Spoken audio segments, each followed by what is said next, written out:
तो नमस्कार प्यारे दोस्तों, स्वागत है आपके अपने YouTube channel Rinki Prajapati education में। तो दोस्तों, कैसे हैं आप सब? उम्मीद है कि स्वस्थ होंगे, मस्त होंगे, जबरदस्त होंगे और अपने अपने पढ़ाई में व्यस्त होंगे। तो दोस्तों, आज हम करने वाले हैं क्लास 12 हिंदी, जिसमें हम करेंगे पद्य खंड कैकेयी का अनुपात, जो मैथिली शरण गुप्त द्वारा लिखी गई है। और अगर पूछा जाए कि यह किस ग्रंथ से लिया गया है, तो यह साकेत ग्रंथ से लिया गया है। तो दोस्तों, आज हम करेंगे पार्ट 4 के। और यदि आप लोगों को अच्छा नंबर लाना है तो आप पीछे का वीडियो भी देखें। आप लोग ये बात मान कर चलिए कि चाहे वो बड़े प्लेटफार्म वाले, यूट्यूब प्लेटफार्म वाले, चाहे छोटे प्लेटफार्म वाले, वो केवल अनुमान लगा सकते हैं कि ये पैराग्राफ या इस चैप्टर से बोर्ड एग्जाम में आ सकता है। लेकिन वो भगवान नहीं होते हैं, ना ही उनके पास क्वेश्चन पेपर आ जाता है कि वो बता दें कि यहाँ से आएगा बोर्ड एग्जाम में पेपर में, तो आप लोग मान लें कि वहीं से आएगा। तो ये आपकी सबसे बड़ी गलती होगी।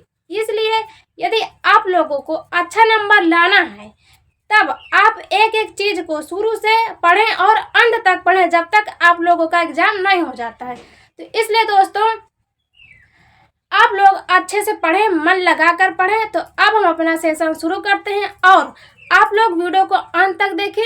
और जो भी यदि समझ में नहीं आता है, आप लोग कमेंट बॉक्स में ज़रूर पूछें, हम वहाँ पे आपका डाउट ज़रूर सॉल्व करेंगे। और यदि वीडियो अच्छी लगे तो वीडियो को लाइक करें, अपने दोस्तों तक ज़रूर शेयर करें। और जो भी साथी हमारे चैनल में नए हो, चैनल को सब्सक्राइब करना न भूलें। तो अब दोस्तों, हम अपना सेशन शुरू करेंगे। तो देखिए दोस्तों, यहाँ पे ये लाइन क्या है कि यह सच है तो अब लौट चलो तुम घर को। अब यहाँ पे ये वाली आप लोगों को लाइन नहीं समझ में आएगी, क्योंकि आप लोग यदि पीछे वीडियो नहीं देखें तो कहाँ समझ में आएगा। यहाँ पे ये लाइन में कह रही हैं, कौन कह रहा है ये भी आप लोगों को नहीं पता चलेगा। तो यहाँ पे बोल रही हैं अब कैकेयी क्या कह रहे हैं कि यह सच है तो अब लौट चलो तुम घर को। कहती है अगर ये सब सच है तो अब लौट चलो तुम घर को। अब ये जान लीजिए क्या सच है। हम पिछले वीडियो में जहाँ तक पढ़े थे, वहाँ पे लास्ट में ये था, राम जी बोल रहे थे कि जिस माता ने अपने पुत्र को जन्म दिया है, उस माता ने ही अपने पुत्र के मन को न जान सकी, तो उनके मन को और कौन जान सकेगा। यहाँ तक हम पिछले पैराग्राफ में करे थे। तो उसी के आगे से आज यहाँ पे हम पढ़ रहे हैं। तो वही बोल रही हैं कह कि यह सच है तो अब लौट चलो तुम घर को। कहते हैं कि अगर ये सच है तुम अब घर को लौट चलो। फिर हम देखेंगे दोस्तों अगले लाइन में क्या है कि चौंके सब सुनकर अटल कैकेयी के स्वर को।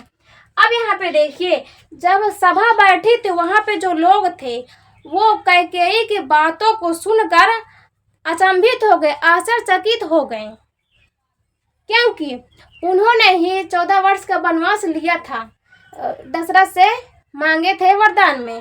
तो अब यदि वो बोलेगी कि आप घर लौट चलो, तो जहाँ वो सभा बैठी थी उन लोगों को आश्चर्यचकित होना जरूरी ही है। इसलिए अब दोस्तों आगे देखेंगे इसमें लाइन में, इस लाइन में क्या है कि सबने रानी की ओर अचानक देखा। जाहिर सी बात है कि सब लोग रानी की तरफ अचानक से देखने लगेंगे। वही बात इस लाइन में कही गई है कि सभी लोगों ने रानी की तरफ अचानक देखने लगे। अब देखेंगे नेक्स्ट लाइन में क्या है। ये लाइन है कि वैदव्य तुषा वृता यथा विधुलेखा।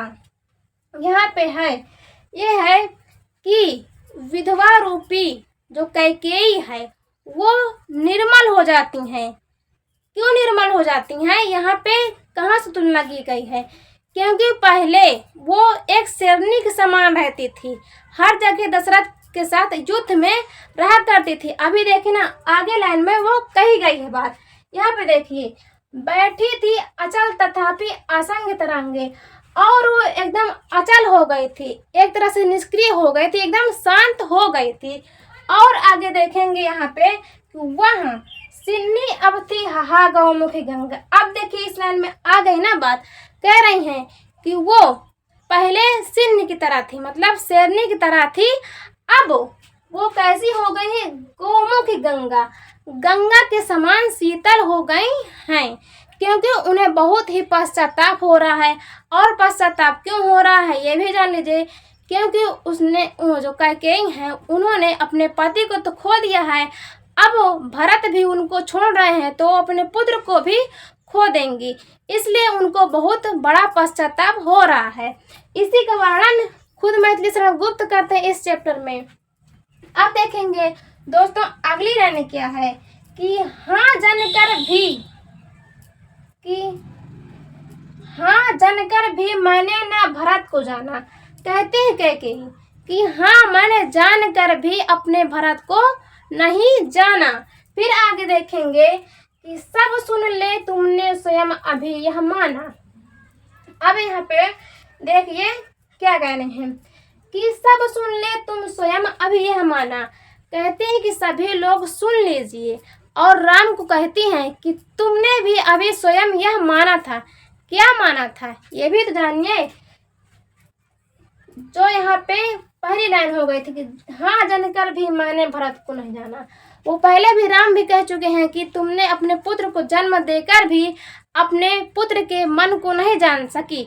वही बात यहाँ पे कह रहे हैं कि तुमने भी यह मान लिया है कि मैंने अपने पुत्र को जन्म दिया लेकिन अपने पुत्र के मन को नहीं जान पाई। वही यही कह रही हैं कैकेयी। फिर आगे देखेंगे हम लाइन क्या है इसमें, यह सच है तो फिर चलो घर भैया।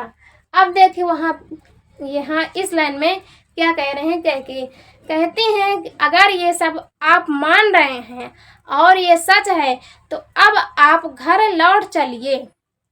यहाँ कैकेयी जी इस लाइन तक बोल रही हैं।